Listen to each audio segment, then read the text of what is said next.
पिछली वीडियो में अपन ने क्वेश्चन नंबर 13 तक की बात कर ली थी। आज अपन इस 14 क्वेश्चन करेंगे और देखो 14 क्वेश्चन बिल्कुल इस 13 पर बेस है। बिल्कुल देखो, जब भी इस इक्वेशन में जो ये अपना एक देखो एक सरसमीका होती है अपनी, और वो सरसमीका कौन सी थी अपन ने पहले ही पढ़ा है इसको, a³ + b³ + c³ - 3abc equal to होता है, किसके इक्वल टू होता है, a + b + c into a² + b² c² - ab - bc और -ca, ये सरसमीका होती है। मतलब जब भी किसी की तीन संख्याओं का क्यूब ज्ञात करना हो और तो वो और उनका टोटल कितना आ रहा हो 0, जब ये a + b + c 0 हो जाता है तो यहाँ लिख देते हैं हम कि जब a + b + c बराबर अगर 0 हो, ये पूरा 0 तो इधर सब 0 हो गया। मतलब क्या बचा, +b³ + c³ - 3abc equal to 0 हो जाएगा। इधर पूरा 0 हो गया है। तो इस तरीके से इसका पक्षांतर कर दो बस। तीन संख्याओं का जो क्यूब ज्ञात करना है आपको, वो किसके बराबर हो जाएगा, 3 × a b और ये c तीनों के गुणा के बराबर हो जाएगा ओनली, जब तीनों संख्याओं का टोटल 0 होना चाहिए। और देखो 14 क्वेश्चन में हमारा यही हो रहा है। क्वेश्चन नंबर 14 की बात करते हैं अपन।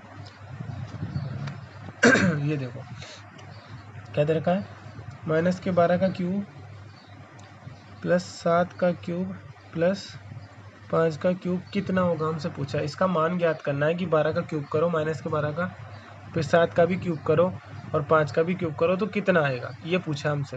तो देखो यही तो बन रहा है ना, ये वाला फॉर्मूला लगा देंगे अपन। क्या लगाएंगे कि इन तीनों का टोटल तो 0 है, नहीं है क्या, चूँकि देखो चूँकि -12 + 7 और +5 इक्वल टू तो 0 हो रहा है। -12 और ये +12 कट गया ना, चाहो तो ऐसे लिख दो, ये दोनों और ये दोनों आपस में कट गया, क्या हो गया 0। मतलब a + b + c तो 0 के बराबर है, और जब a + b + c 0 के बराबर होता है तो यही सरसमीका जो है इस तरह की बन जाती है। तो तीनों संख्याओं का जो क्यूब है उसका टोटल 3 × तीनों के गुणा के बराबर होता है। तो बस ये लिख देंगे।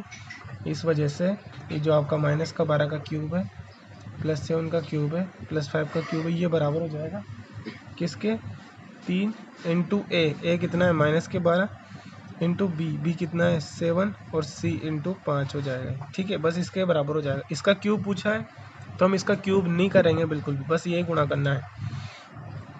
12 × 36 और 7 × 5 = 35, 36 और 35 का गुणा कर दो बस। कितना सा आंसर, ये गुणा करते रहना आप लोग, जो भी आंसर आएगा गुणा, और माइनस में आएगा आंसर, इतना बता देता हूँ। ठीक है, गुणा का टाइम नहीं। ऐसे ही क्वेश्चन नंबर 15 देखो,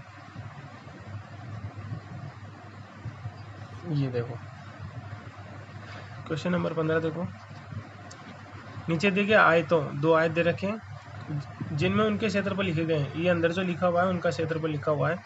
में से प्रत्येक की लंबाई और चौड़ाई के लिए संभव व्यंजक दीजिए। मतलब ये हुआ कि आप इस क्षेत्रफल को देख के बताओ कि इनकी लंबाई और चौड़ाई क्या रही होगी जब जाके ये क्षेत्रफल आया। क्योंकि आयत का क्षेत्रफल क्या होता है, लंबाई इंटू चौड़ाई होता है। आयत का क्षेत्रफल क्या होता है, लंबाई इंटू चौड़ाई। तो कुछ न कुछ लंबाई रही होगी और कुछ न कुछ चौड़ाई रही होगी, उसका ही तो गुणा करके क्षेत्रफल बनाया होगा इन्होंने। तो बस वही पता करना है किसको गुणा किया होगा। अब मान लो आपसे कोई कह दे कि एक संख्या 12 है, किसको गुणा किया होगा हमने कि 12 बना होगा ये, तो पता कैसे करेंगे। अरे सिंपल है, इसका गुणनखंड कर लो भाई, 12 के गुणनखंड कर लो। इसका मतलब 2 को 2 बार गुणा किया होगा और 3 को गुणा किया होगा, जब जाके 12 आया होगा। तो ऐसे हम भी क्या करेंगे, जो आपने क्षेत्रफल दे रखा है सवाल के अंदर उसके गुणनखंड कर देंगे, पता चल जाएगा कौन सी लंबाई और चौड़ाई है। सिंपल है बिल्कुल। तो यहाँ लिख देंगे, चूँकि आयत का क्षेत्रफल तो हमें दे रखा है, क्या दे रखा है, 25a² - 35a + 12। इसके गुणनखंड कर लेंगे। इसके गुणनखंड करने से पता लग जाएगा हमें कि जो है किस किस का गुणा हुआ होगा, तब जाके ये बना होगा। गुणनखंड कर दो। देखो 25 × 12 है, चलो मैं इसको अलग पेज में बताता हूँ। दोबारा से सब सिर्फ और सिर्फ गुणनखंड करना है अपन को। क्या गुणनखंड करना है, किसका करना है, 25a² - 35a और +12 का। तो पहले सबसे पहले इसका गुणा हो जाता है ए और सी का। यहाँ तो एक्स स्क्वायर का गुणांक 0 थोड़ी है, 25 है, तो 25 और 12 का गुणा कर लेंगे। अब इसके ऐसे टुकड़े करने हैं कि 35 आ जाए। तो देखो मैं इसको गुणा नहीं कर रहा हूँ, बस ऐसे लिख रहा हूँ 5 × 5 और 12 को लिख दिया 4 × 3। ठीक है, अब देखो दो संख्या ऐसी बनानी है जिनका टोटल 35 आना चाहिए। तो देखो 25 और 12 का तो आ नहीं रहा है, 25 और 12 तो ज़्यादा हो रहे हैं, 37 हो रहे हैं, 35 नहीं आ रहा, हटाओ इसको, और भी ज़्यादा हो रहे हैं ना। ठीक है, तो दूसरा देखते हैं। अगर अपन ऐसे करें 5 × 3 और 5 × 4, तो 5 चौके 20 और 5 × 3 15, ये भी वही बन रहा है देखो। और 20 और 15 35 हो रहा है, इसका मतलब ये टुकड़ा सही किया हमने, दोनों को माइनस रख दो और इस तरीके से। ठीक है, नहीं आया समझ में? देखो 25 और 12 का भी वही गुणा है जो 15 और 20 का गुणा है। ठीक है, क्योंकि इसी में से ही तो लिया है हमने। पर 25 और 12 गुणनखंड लेने से हमारा 35 नहीं आ रहा था, तो हमने 20 और 15 जिस तरीके, ये तो वही बात होगी कि 12 के टुकड़े करने हो। एक टुकड़ा तो आप 4 × 3 भी कर देते हो और एक टुकड़ा 6 × 2 भी कर देते हो। अब आपसे किसी ने बोला होता कि 8x लाना है आपको, तो आप ये टुकड़ा लोगे ना, फिर तो वो वाली बात बता रहा हूँ। ये टुकड़ा नहीं लिया आपने, तो दो टुकड़े हो रहे हैं, 25 × 12 और 20 × 15।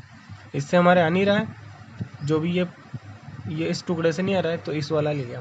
ठीक है, अब देखो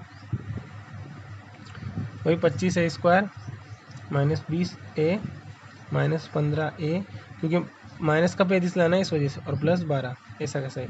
इन दोनों में क्या कॉमन है? 25 और 20 में क्या कॉमन होता है? 5, और a भी कॉमन है, तो a देखो कितना है? 4a, 4a आएगा ओनली कॉमन, क्योंकि सॉरी 5 है। चलो दोबारा लिखता हूँ मैं यहाँ पे। 25 में से एक 5 बाहर आ गया, एक a भी बाहर आ गया, तो क्या बचेगा अंदर? एक तो 5 बचेगा 25 में से, और एक a बचेगा। 20 में से क्या बचेगा? 4, ये बचा, और माइनस यहाँ पे आप कॉमन ले लो 15 और 12 में क्या कॉमन है? 3 कॉमन ले लिया, तो एक तो 5a बचा, और 12 में से माइनस का 4, क्योंकि ये माइनस कॉमन लिया हमने बाहर, तो माइनस हो गया अंदर। ठीक है, ये दोनों ब्रैकेट कॉमन है, 5a - 4 वाला, तो अंदर क्या बचेगा? 5a - 3। देखो ये लंबाई रही होगी, ये चौड़ाई रही होगी, या ये चौड़ाई है ये लंबाई, एक ही बात है, दोनों का ही तो गुणा हुआ है, तो इस वजह से हम लिख देंगे लंबाई बराबर, किसी को भी बोल दो कोई दिक्कत नहीं, 5a - 4 और चौड़ाई बराबर 5a - 3। बस ये आंसर आ गया हमारा। दोबारा बताता हूँ, ये क्षेत्रफल था, उन्होंने कहा था लंबाई चौड़ाई क्या हो सकती है, लंबाई चौड़ाई के व्यंजक क्या हो सकते हैं, यूँ कहा था उसने। तो हमने क्या किया? क्षेत्रफल के टुकड़े किए। क्षेत्रफल के टुकड़े आए 5a - 4 और 5a - 3। इन दोनों के तो टुकड़े होके वो आया है। आयत का क्षेत्रफल क्या होता है? लंबाई इंटू चौड़ाई, तो मतलब इन दोनों का ही गुणा होके वो आया है, तो एक लंबाई है इनमें से कोई सी भी, और एक चौड़ाई है। बस हमने आंसर दे दिया। अब इसका जो सेकंड क्वेश्चन है 15वां का, वो आपको ही करना है। ठीक है, और ये जो 16वां क्वेश्चन है, देखो इधर की साइड नीचे उनके आयतन दिए गए, विमाओं के लिए संभव व्यंजक क्या है। यहाँ पे जो है 3 वो बनाओगे आप, सेम वही क्वेश्चन है, घनाभों के आयतन दे रखे हैं, तो देखो यहाँ भी सेम वैसे ही करना है, बस 3 चीज़ें आएगी यहाँ पे। मैं एक क्वेश्चन में बता देता हूँ 16 का भी। देखो जैसे आयतन दे रखा है आपको 3x² - 12x, इस तरीके से आयतन दे रखा है। अपन आयतन में तो जानते हैं 3 चीज़ें गुणा में आती है, 3 लंबाइयाँ। जैसे घनाभ का आयतन होता है, घनाभ की बात करी उसने, तो घनाभ का आयतन क्या होता है? लंबाई इंटू चौड़ाई इंटू ऊंचाई होता है। तो इसमें 3 चीज़ें निकालनी है, वो कहने का मतलब ये है। तो वापस आयतन के वही गुणनखंड ही करने हैं आपको।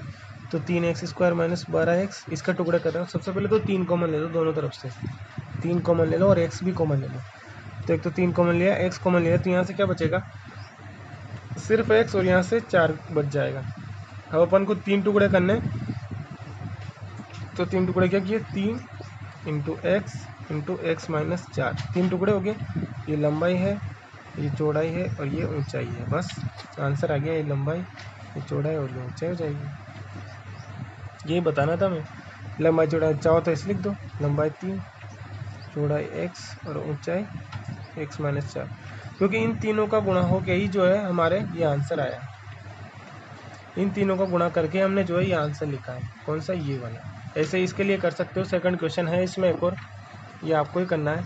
तो देखो एक तो ये होमवर्क है आपका, ये वाला, इसका भी सेम वैसे ही करना है। सबसे पहले तो k कॉमन लेना तीनों में से ही, तीनों में से k, और 12, 6 और 20 में क्या कॉमन है? 2 कॉमन है तो 2k तो कॉमन लेना सब में से ही, 2k सब में से कॉमन होएगा, उसके बाद जो बचेगा उसके टुकड़े करके सोल्व करना है आपको, ठीक है।